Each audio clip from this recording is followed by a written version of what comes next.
আসসালামু আলাইকুম রহমতুল্লাহ। Islamic foundation ধর্ম বিষয়ক মন্ত্রণালয় থেকে কিন্তু একটা অলরেডি ফর্ম দেওয়া হয়েছে সবাইকে।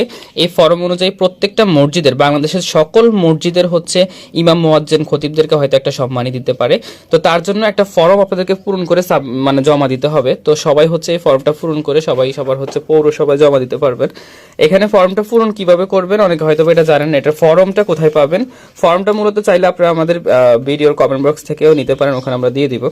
তো এই ফর্মটা কিভাবে পূরণ করবেন এটা হচ্ছে মূল বিষয়। এখানে দেখুন এরকম একটা ফর্ম থাকবে, মূলত এটা হচ্ছে এই ক্যাটাগরি অনুযায়ী এই ফর্মটা তৈরি করা হয়েছে এখানে, যেহেতু তারা বলছে ফর্মের মধ্যে এই জিনিসগুলো থাকতে হবে।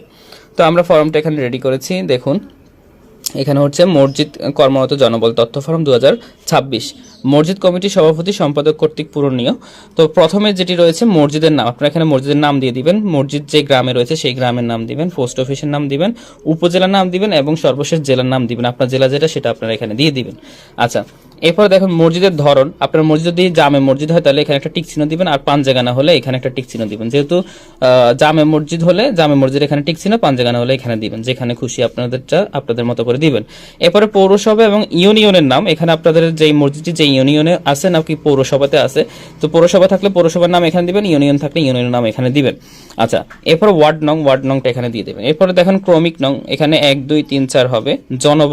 জনবলের নাম বলতে আপনাদের যে খতিব সাহেব, এই খতিব সাহেবের নামটা এখানে হবে, ইমাম সাহেবের নামটা এখানে হবে, মুয়াজ্জিন সাহেবের নাম এখানে হবে এবং খাদেমের নামটা হবে এখানে। এখন দেখুন এখানে শিক্ষাগত যোগ্যতা, তাদের যে শিক্ষাগত, খতিব সাহেবের শিক্ষাগত যোগ্যতা, ইমাম সাহেবের শিক্ষাগত যোগ্যতা, মুয়াজ্জিন সাহেবের শিক্ষাগত যোগ্যতা এবং খাদেমের শিক্ষাগত যোগ্যতাগুলো এখানে লিখে দিবেন। এবং অন্য কোনো পেশা যদি থাকে, মানে অন্য কোনো পেশা তাদের এই ইমাম মুয়াজ্জিন খতিব ছাড়া যদি অন্য কোনো পেশায় যদি তারা থাকে সেই পেশাগুলো এখানে লিখে উল্লেখ করে দিবে। এবং এখানে একটা ক্যাটাগরি রয়েছে, সরকারি কোষাগার থেকে কোনো বেতন বা সম্মানী পায় কিনা, উত্তর হ্যাঁ হলে বিস্তারিত লিখুন। এখানে যদি সে অন্য কোনো, মানে ইমাম মুয়াজ্জিন খতিবদের মধ্যে থেকে যদি যেই ব্যক্তি হচ্ছে অন্য কোনো সরকারি অন্য কোনো কোষাগার থেকে যদি বেতন পেয়ে থাকে বা একটা সম্মানী পেয়ে থাকে, তাহলে সেটি এখানে উল্লেখ করতে হবে কোথা থেকে। আর না হলে কিছু করার দরকার নেই, খালি থাকবে। এরপর রয়েছে এনআইডি নাম্বার, আমাদের হচ্ছে এই যে খতিব সাহেবের যেটা সেটার এনআইডি নাম্বার এখানে দিতে হবে। ইমাম সাহেবের এনআইডি নাম্বার, মানে যার ঘরেরটা সার ঘরে এখানে এনআইডি নাম্বারগুলো দিয়ে দিবেন। আর এখানে মোবাইল নাম্বারের জায়গায় আপনি আপনার বিকাশ নাম্বারটি, মানে খতিব সাহেবের বিকাশ নাম্বার যেটা, সেটা এই খতিব সাহেবের ঘরের মোবাইল নাম্বারে দিয়ে দিবেন। এভাবে প্রত্যেকের মোবাইল নাম্বারটা অবশ্যই বিকাশ নাম্বার হতে হবে এবং নিজের নামে হতে হবে। ওকে, এরপর দেখুন এখানে কি লেখা রয়েছে, আমি একটু আপনাদেরকে দেখাই।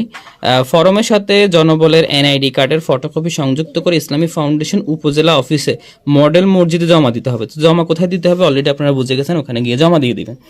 এরপর এই মর্মে প্রত্যয়ন করা যাচ্ছে যে উপযুক্ত তথ্যটি সঠিক। এর মধ্যে আপনাদের সাধারণ সম্পাদকের স্বাক্ষর লাগবে, তার নাম, মোবাইল নাম্বার এবং সিল লাগবে। এরপরে সভাপতির স্বাক্ষর, নাম, মোবাইল নাম্বার এবং সিল লাগবে, আপনি রেডি করবেন। এরপরে দেখুন এখানে স্বাক্ষর ওয়ার্ড কমিশন মেম্বার অথবা চেয়ারম্যানের সিল অথবা স্বাক্ষর লাগবে। এই জিনিসটা কিন্তু সারা বাংলাদেশে এখন নাই, কারণ সারা বাংলাদেশের সব চেয়ারম্যান এবং ওয়ার্ড মেম্বার যারা রয়েছে তারা কিন্তু এখন বিলুপ্ত।